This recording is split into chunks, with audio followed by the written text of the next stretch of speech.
about, being a leadership, setting an example. I mean, have you always had that leadership type personality? I think so. It's become, something I've been more comfortable with. I think the more you're, in the clubhouse and the more time you have and stuff like that. But it's something that, it verbally doesn't come super natural to me, but I think more so by example and just more about what you do than what you say for me. And but I think I'm working on both of those to try to be a better leader. And I learn from all these guys all the time. I mean, I had a guy when I covered the Rangers once, and he said, you've covered the Royals with McRae, you've covered the Angels with Baylor. How do I get to be a leader like that? I said, the fact you just asked me, you can't. Yeah.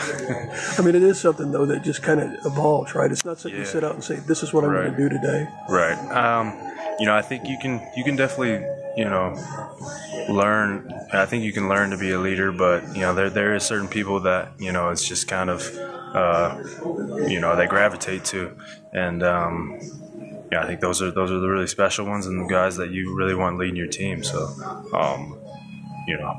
I feel like we have a few of those guys, so we're in a good spot in that sense. I know Donnie said once, he goes, the guys that say, well, I want to be a leader, they wind up putting too much pressure on themselves because it's not something that they're really comfortable. Yeah. And he didn't say that as a knock on them. He said it more of just the pressure. I mean, to be a leader, there's a certain amount where even when you have a bad day, you have to be able to be a leader.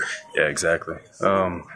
There's a certain feeling, I think it kind of just comes to you, as opposed to you going out and saying, hey, I'm going to do this, or, I'm going to be this guy. But yeah, like you said, win or lose, it's something that, it's tough. It's really tough to do. But yeah, I think it a lot of times you can kind of feel it coming to you, and then that's when you really embrace it. Mac used to say, if you strike out 4 times, you still have to be that guy in the clubhouse. Yeah. You can't go feel sorry for yourself. Yeah, exactly. Try to be the same guy no matter what.